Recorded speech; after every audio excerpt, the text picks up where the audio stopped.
इसका पेस्ट भी लगाने के लिए बोलते हैं। मिट्टी का लेप ही अपने आप में समस्त चर्म रोगों के लिए अप्रतिम है। कायाकल्प क्वाथ भी पिलाते हैं, कायाकल्प और सर्वकल्प से बस्ती भी देते हैं, कायाकल्प से एनिमा दे दिया, नमक मीठा बंद कर देते हैं। लौकी कल्प कराते हैं, लौकी कल्प चर्म रोगों में, बीपी में, कोलेस्ट्रॉल में, हार्ट की प्रॉब्लम में, ओबेसिटी में और पूरी बॉडी में जो अलग अलग प्रकार के टॉक्सिन्स, ऑक्सीडेंट्स, इन्फ्लेमेशंस बढ़ जाते हैं उसको निकालने में बड़ा। तो लौकी ठंडी होती है तो अभी सर्दी के ऋतु में उसका सूप बना देते हैं, सूप और सब्जी लो, लौकी का सूप, लौकी का जूस, जिनको बल बढ़ाना हो लौकी का हलवा और लौकी की खीर, हाँ, लौकी की बर्फी बना लेते हैं लोग। अब लोग बल बढ़ाने से लेकर के पित्त घटाने तक, वात, पित्त, कफ, तो ये श्लेष्मा बढ़ जाता है। कफ रोगों में, पित्त में बहुत शरीर के अंदर अग्नि बढ़ जाती है, अग्नि का संतुलन बिगड़ जाता है। और वात में तो पूरी प्राण शक्ति क्षीण हो जाती है, प्राण शक्ति का क्षरण, ये वात रोग है। और अब तो छोटे छोटे बच्चों को एंक्लोजिंग स्पोलाइटिस, छोटे छोटे बच्चों को स्क्लेरोसिस, छोटे छोटे बच्चों को अर्थराइटिस, एएनए, एवियन।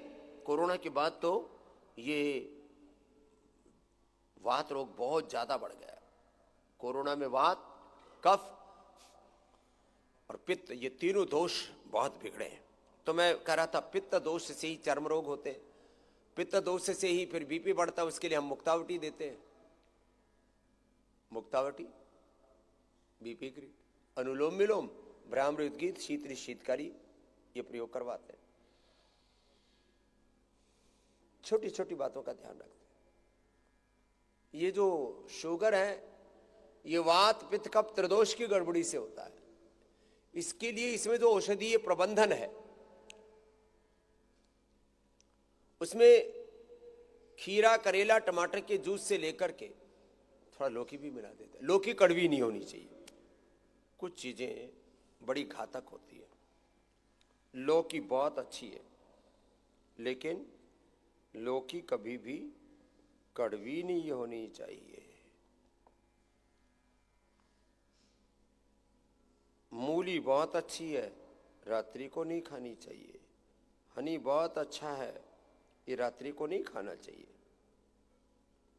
दही, छाछ बहुत अच्छे हैं, रात्रि को नहीं खानी चाहिए, जहर का काम करते हैं।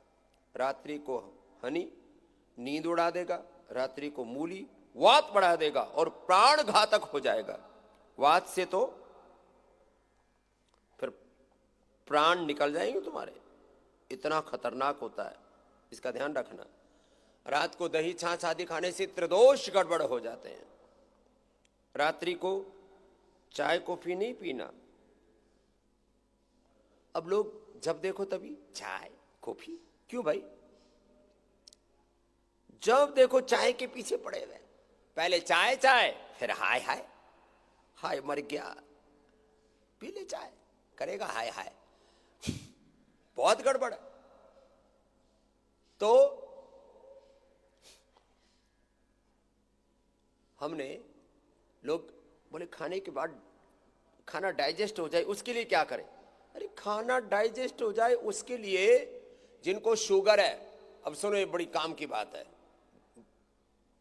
बहुत दिनों के बाद क्या वर्षों के बाद कह रहा हूं, खाने के बाद क्या पीना चाहिए।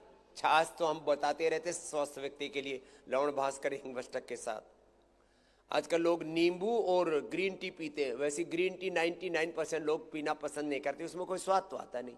थोड़ा नींबू डालने से फिर भी थोड़ा बहुत दाबासा दब जाता है, कुछ खट्टा खुट्टा कुछ तो लगता है। खाने के बाद क्या लें?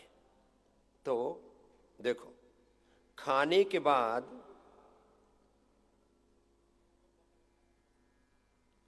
हमने 3 तरह के विनेगर बना रखे हैं, हिंदी में सिरका बोलते हैं। एप्पल विनेगर सबके लिए। एप्पल विनेगर पेट के लिए, लीवर के लिए, डाइजेशन के लिए, सबके लिए अच्छा है। बस 1 चम्मच से शुरू करना। 1 चम्मच से लेकर के 5 ml से लेकर के 10, 15, अधिकतम 20 ml